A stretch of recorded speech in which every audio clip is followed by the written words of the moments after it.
Hello students. তো এখন আমরা আলোচনা করব ক্লাস ত্রিকোণমিতি এক্সারসাইজ নাম্বার 8.1 এর কোয়েশ্চেন নাম্বার 2। ওকে, তো কোয়েশ্চেন নাম্বার 2 তে কি বলেছে দেখো, বলেছে চিত্র 8.13 থেকে, হ্যাঁ চিত্রটা হচ্ছে এটা, চিত্র থেকে tan p minus cot r এর মান নির্ণয় করতে হবে। ঠিক আছে, তো আমাদের একটা ফিগার দিয়ে দিয়েছে। ফিগারে কি রয়েছে, এটা হলো লম্ব আর এটা হলো অত্রিভুজ আর ভূমিটা নেই। ওকে, তো এগুলো বের করতে হলে আমাদের প্রত্যেকটা বাহু জানা থাকতে হবে। তাই প্রথমেই আমরা এই সমকোণী ত্রিভুজ পি কিউ আর এর এটা বের করে নেব, কিউ অর্থাৎ ভূমি। তো আমরা জানি কি, জানি লম্ব স্কয়ার প্লাস ভূমি স্কয়ার ইকুয়াল টু অতিভুজ স্কয়ার। ওকে, কার ক্ষেত্রে? ত্রিভুজ পি কিউ আর এর ক্ষেত্রে।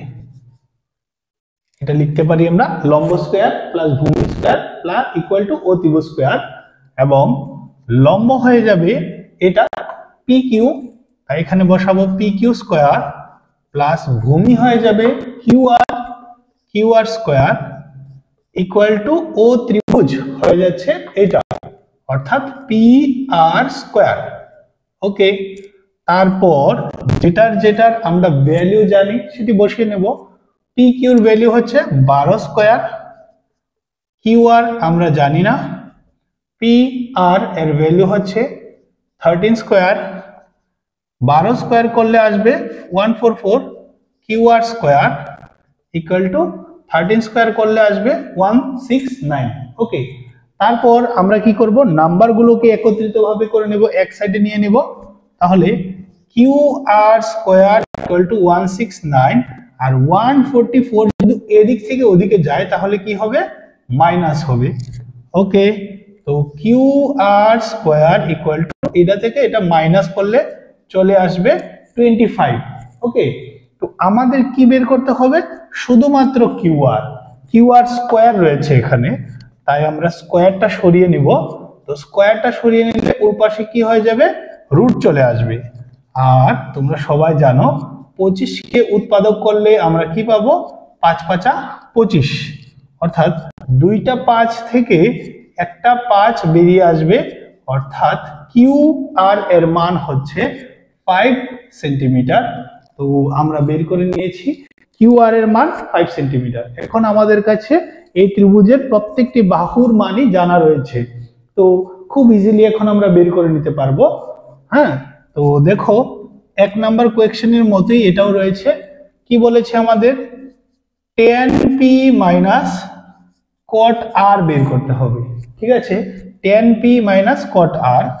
তো tan p, tan মানে, আচ্ছা p থেকে চিন্তা করতে হবে। এটা দেখো tan p বলেছে, তো p থেকে চিন্তা করতে হবে। অ্যাঙ্গেল p থেকে যদি আমরা এটা সোজা করে অ্যারো বানাই তাহলে কোনটাতে এসে পড়লো, 5, অর্থাৎ এটা হয়ে যাবে আমাদের লম্ব এই ক্ষেত্রে, আর এটা হয়ে যাবে আমাদের ভূমি, এই বাহুটার কথা বলছি। আর এটা তো অতিভুজ, সবাই জানো এটা ফিক্সড। ঠিক আছে, তো আমাদের লিখতে হবে tan মানে কি, tan মানে হচ্ছে লম্ব বাই ভূমি।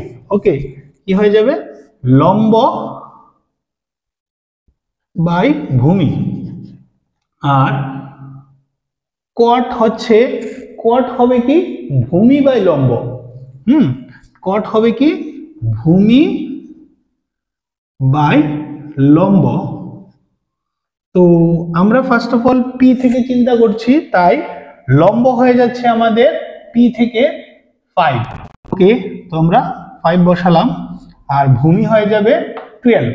পি কিউ হচ্ছে এক্ষেত্রে ভূমি, তাহলে এটা হয়ে যাবে 12 মাইনাস, হ্যাঁ এখন দেখো কটের ক্ষেত্রে কিন্তু আর থেকে চিন্তা করতে বলেছি, তো আমরা এটাকে রাব করে নেব।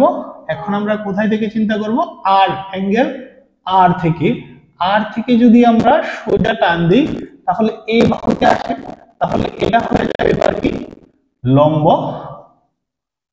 অ্যাঙ্গেল আর এর ক্ষেত্রে কিন্তু, ঠিক আছে, আর এটা হয়ে যাবে কি তা ভূমি, আর অতিভুজ ফিক্সড হয়ে যাবে।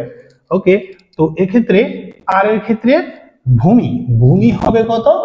ভূমি হচ্ছে আর এর ক্ষেত্রে 5, দেন আমরা ভূমি বসালাম, আর লম্ব হয়ে যাচ্ছে 12, তাহলে এখানে আমরা 12 বসালাম। ওকে, তো দেখো 5/12 মাইনাস 5/12, তো সবাই জানো সেম নাম্বার থেকে সেম নাম্বার মাইনাস করলে রেজাল্ট হয়ে যাবে কত? 0। তো আমাদের আনসার হচ্ছে 0। আশা করি তোমরা বুঝতে পেরেছো। ঠিক আছে, তারপর আমরা নেক্সট কোয়েশ্চনে চলে যাব।